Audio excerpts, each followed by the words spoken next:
He found what I thought no one ever would, my darkest, most shameful desires. What he saw that day shattered everything we had built, and what came next, I wasn't ready to face. If you've ever hidden a part of yourself that could ruin everything, subscribe to the channel and tell us in the comments where you're watching from. My name is Helena, I'm 33 years old, and for most people who knew me, I was exactly what you'd call a model wife. I've been married to Marcos for 9 years. He's the kind of man who makes people say, "You're so lucky." He's loving, patient, loyal, a great father, respectful, hardworking. He never yelled at me, never belittled me, never gave me reasons to doubt his character. We built a peaceful life together, and from the outside, everything looked almost perfect. Church on Sundays, family lunch on weekends, smiles and photos. But I carried something no one could see, something that started small, quiet, invisible, but that grew into a secret life I couldn't control. Behind the woman who gave relationship advice in Bible study, there was someone else. A woman addicted to what no one suspected. I remember exactly how it started. It was just one night. Marcos was working late, the kids were asleep, and I was scrolling on my phone. I don't even remember what I clicked on first. Maybe a link, maybe a suggested video. But something in me lit up. It wasn't about sex. Not exactly. It was about escaping, about feeling something intense, different. Forbidden. I watched for a few minutes and felt guilty. I prayed and deleted everything. But the next night I went back, then again and again. It wasn't just the images, it was what they unlocked in me. Desires I didn't want to admit I had. Fantasies I would never say out loud. Scenarios I would be horrified to see in real life, but that somehow, behind a screen, made me feel alive. That's the word I kept. Repeating to myself alive, as if my real life wasn't enough. As if Marcos wasn't enough. And that's the part that hurts the most, because I loved him. I still love him, but it didn't stop me. My routine began to change. I started sleeping later, checking my phone in the bathroom, keeping earbuds hidden in my pocket just so I could hear certain voices. My heart would race. My hands would sweat. I felt disgusted and excited at the same time. I started to fantasize about people I knew, men from work, a friend of the family, a stranger I passed at the store. It was like my mind had been taken over by a voice that didn't belong to me, but I fed it. I protected it.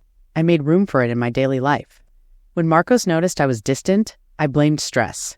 When he wanted intimacy, I said I wasn't feeling. Well, when he asked if something was wrong, I smiled and said, "I'm fine," but I wasn't fine. I was falling apart quietly without a sound. The woman he saw every day was a version of me I had rehearsed so well, even I believed her sometimes. But deep down I knew the truth. I had become two people, one he loved, and one he didn't know existed. And I was terrified that if he ever saw that second woman, he'd never look at me the same again.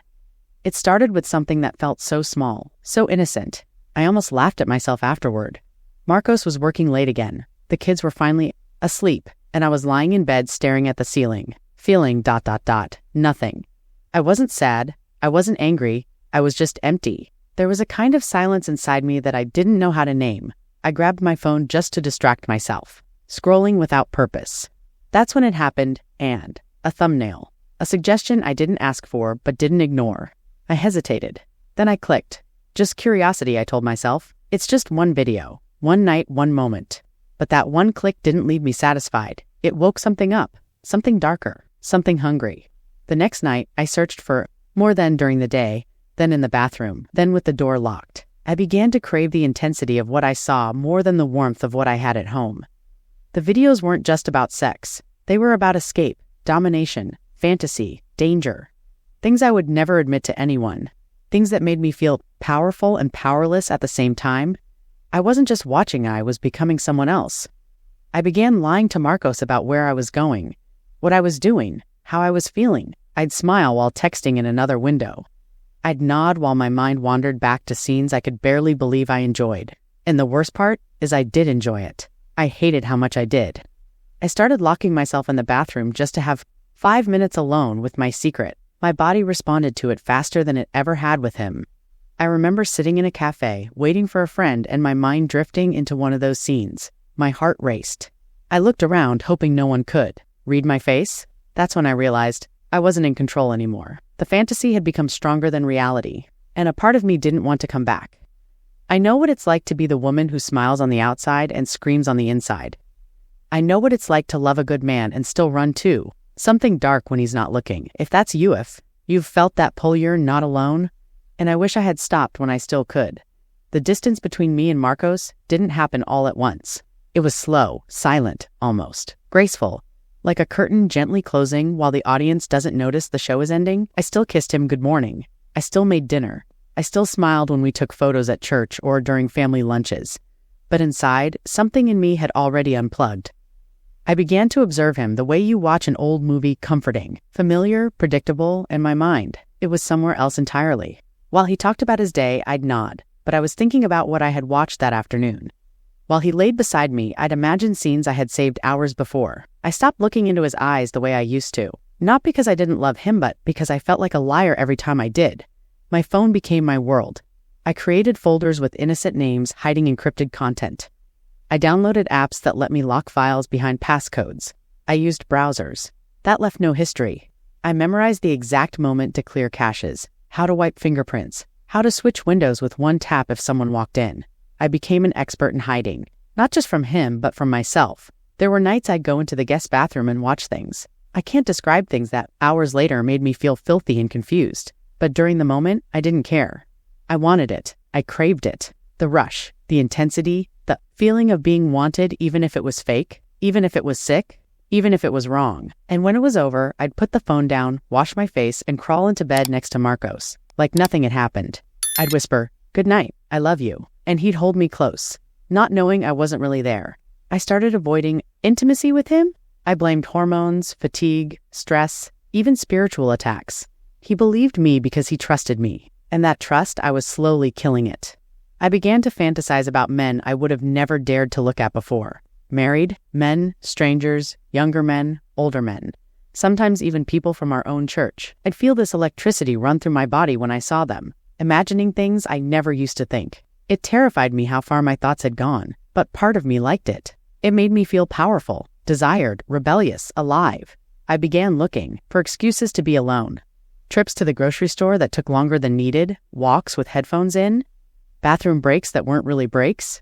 I used every second of solitude to feed the part of me that had grown out of control. I started saving audio clips, voices, moans, fantasies whispered in the dark. I played them back on loop. I'd fall asleep with those sounds in my mind instead of Marcus's voice. And then, like a slap of guilt, I'd see my kids' toys on the floor. I'd see our wedding photo on the nightstand, and I'd feel like the worst kind of woman. But not enough to stop, because shame isn't stronger than addiction when no one knows about it. The more I lied, the more skilled I became. I had stories for everything, reasons why my phone was always in my hand, excuses for why I didn't want to be touched, and through it all, Marcos never stopped being kind. That was the part that broke me the most. He didn't hurt me. He didn't fail me. I failed him. Every "I love you" I whispered before bed was half-hearted. Not because I didn't love him, but because my heart was split between truth and temptation. I was loving him with my lips and cheating on him with my thoughts. I knew it couldn't last forever. I knew one day he'd notice, but I kept going because I didn't know how to stop, because I wasn't sure I wanted to. If you've ever smiled while hiding a storm inside your chest, if you've ever loved someone and still betrayed them in silence, you know exactly what I'm talking about, and I need you to hear this. That storm doesn't go away on its own. It only grows. I had no idea what was waiting for me that day when I walked through the front door. I thought it would be a normal evening dinner, maybe a movie, quiet conversation with Marcos before bed, but the house was silent. Not the comforting kind of silence we sometimes shared, but a stillness that made the air feel heavy. I called his name once, no answer. Then I saw him, sitting on the edge of the couch, elbows on his knees, hands clasped, staring at nothing. His face was pale, his lips pressed tightly together, like he was holding something in something about to explode. My heart started racing before I even knew why. That kind of fear, the one that rises from your stomach before your mind catches up, is something you never forget. He didn't look up at me. I was trying to make a video. For us, my blood turned cold. I knew exactly what he meant before he even finished. "I opened your laptop. I went into your folder, the one named Church Notes. I thought I'd find photos, memories." I wasn't expecting that he couldn't even say the word. I tried to speak, but my throat closed. Every excuse I had rehearsed, every lie I had prepared in my mind, it vanished. He finally looked up, and what I saw in his eyes wasn't anger. It was heartbreak. Pure, violent heartbreak. "Is this who you are now?" he asked. I couldn't answer. I couldn't move. It was like my soul had detached from my body. My mouth was dry. My knees were weak. I just stood there, frozen, watching the man I loved fall apart. He stood slowly, holding the laptop in his hand like it was something dirty. "I watched them, Helena," he said. "Not because I wanted to, but because I needed to know what kind of fantasies you were hiding from me, what kind of woman you really are." I felt like the walls were closing in, like I was shrinking. I wanted to scream, to apologize, to beg, but shame is a powerful gag. It wrapped around my throat and made me silent. He kept talking, but his voice started to fade in my ears. I saw his mouth move, his hands tremble, but I could only hear my heartbeat pounding, faster and louder. Then I saw the tears. Not mine, his. Marcos rarely cried, but in that moment, he cried the way men cry when they feel completely betrayed. Quiet, shaking, not dramatic but broken, he said. "I thought I knew you. I defended you. I loved you with everything I had, but this I can't unsee." I stepped forward, finally able to speak, but he held up his hand and said, "Don't." One word. That's all it took. That single word shut me down completely. I had betrayed his trust, violated our intimacy, and for the first time, I truly saw what I had done. Not just to him, but to us. He didn't yell, he didn't throw things, he didn't insult me. That would have been easier. I could have handled rage. What he gave me was worse. Disappointment. Cold, final, soul-crushing disappointment. He went into the bedroom and came. Out with a small bag. "I'll stay at my brother's," he said. "I need to breathe. I don't know who I've been sleeping next to anymore." And then he left. Just like that. No goodbye kiss. No last look. No closure. Just the sound of the door closing softly, but louder than any scream I've ever heard. I stood there, in the middle of the living room, surrounded by silence. And in that silence, I saw the reflection of what I had become. Not just a woman who watched things in secret, not just someone with shameful desires, but a woman who destroyed the safest place she had because she couldn't stop feeding the darkness inside her. If you've ever had your secret exposed, if you've ever seen the pain in someone's eyes because of something you did in secret, then you know what I felt. You know that kind of collapse. The one that doesn't make noise, but still leaves ruins everywhere. That was the moment I broke. That was the moment I saw myself not as a victim of temptation, but as the architect of my own destruction. He left that night without raising his voice, without slamming a door, without calling me names. But the silence he left behind was louder than anything I'd ever heard. The bed felt colder. The air in the house felt heavier. Even the walls seemed to be holding their breath, like they knew something sacred had been broken. The first few days were numb. I kept replaying everything in my head, his face when he looked at me. The way he said my name, the disappointment in his voice. I checked my phone constantly, hoping for a message. I imagined him thinking about me, maybe softening his heart, maybe remembering the good times, but deep down I knew. I had wounded him in a place most people never see. After a week I started writing a message, then deleted it, then rewrote it, then deleted it again. What could I even say? "I'm sorry," sounded cheap. It was a mistake, was a lie, knew what I was doing. I wanted to ask for forgiveness, but I didn't even know if I deserved it. I stopped sleeping. I couldn't eat. I kept watching the front door, imagining he'd walk in, but he didn't. 2 weeks later, a message came. I stared at the screen for minutes before opening it. His words were short, careful, not cruel, but not soft either. "I love you. I probably always will, but I don't know how to trust you now." I sat there staring at that sentence, my fingers shaking. I wanted to scream, cry, fight for us, but I didn't, because in that moment I realized something. I didn't trust me either. If I had been him, I would have left too. If the roles were reversed, I would have said the same thing. And that's what broke me the most. Not that he couldn't forgive me yet, but that I finally understood why. When trust is destroyed, love alone isn't enough to rebuild what was lost. And love, without truth, slowly dies. Today, I'm in therapy. I'm in prayer. I'm in the middle of a war I used to pretend didn't exist. I've stopped hiding behind smiles, behind verses, behind excuses like I'm just tired or I'm not in the mood. No, I'm done pretending. I still struggle. Some days the urges come back like a wave, uninvited, overwhelming, tempting. I still get flashes of images I wish I could erase. Still catch myself drifting into fantasies when I'm alone, but now I face them. I confront them. I say their names out loud instead of burying them under shame. There's a difference between fighting in the dark and fighting in the light. In the dark, the monster always wins. In the light, even if I lose sometimes, at least I see what I'm facing. I journal every day. I confess my thoughts to someone I trust. I block the triggers I used to leave open on purpose. I've thrown away backups, deleted files, stopped following accounts I used to keep, just in case. I'm learning to sit with discomfort instead of escaping it. I'm learning to feel instead of numbing. I'm learning to be honest with myself, with God, with people who love me.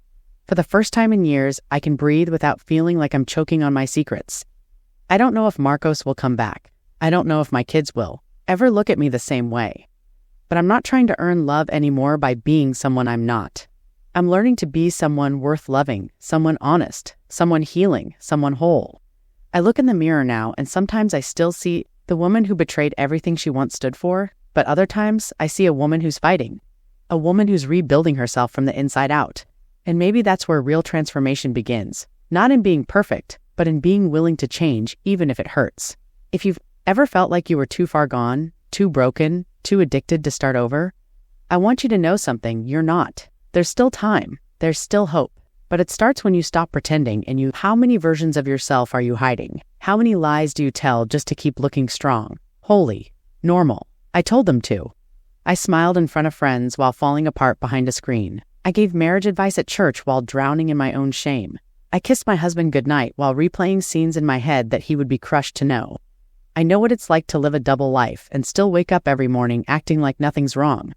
I know what it's like to love someone deeply and still run two fantasies that destroy everything real. Maybe you do too. Maybe you've convinced yourself that you have it under control, that no one needs to know, that as long as it's just in your head, it doesn't count. But let me tell you, secrets rot your soul from the inside out. They don't stay quiet. They grow. They demand more. And eventually they cost you. Everything I thought I was managing it. I thought it was just a phase. But darkness doesn't ask for permission. It takes until there's nothing left. I lived that. I broke what I thought could never break. And the worst part? I could have stopped earlier. I could have spoken up. I could have asked for help. But I was too proud, too ashamed, too afraid of what people would think. So I let the silence win until it exploded. And when it did, it hurt. Deep. It shattered my marriage, my image, my sense of self. But that same pain also became the start of my healing. Once someone sees your mess and still looks at you with love, you begin to heal. So I'm telling you now, don't wait for the explosion. Don't wait to be caught. Don't wait to lose it all before you speak. Talk to someone. Confess. Cry if you need to. Admit that you're struggling. Freedom doesn't come when you finally become perfect. Freedom comes the moment you stop pretending to be. You're not alone. You're not beyond redemption. But nothing will change if you stay silent. Truth hurts, but silence kills. Let the pain come. Let the tears fall. Let someone in. Because your healing begins where your silence ends. This was my confession. I made a mistake, but I am no longer trapped in my own silence. If you are also carrying something heavy, a secret, a habit, a shame that you can't talk about, share it here in the comments. No one is here to point fingers. We are all just people trying to heal from something. You don't have to be perfect to be part of this community, because this is not just a YouTube channel, but a community where we open up and help each other. You just have to be honest. Today, I am still on the journey, but at least now I am moving in the right direction. What about you? Maybe this is your moment to take the first step. Leave your story here in the comments, because your story and confession can help heal others. Keep watching this video that is appearing on your screen.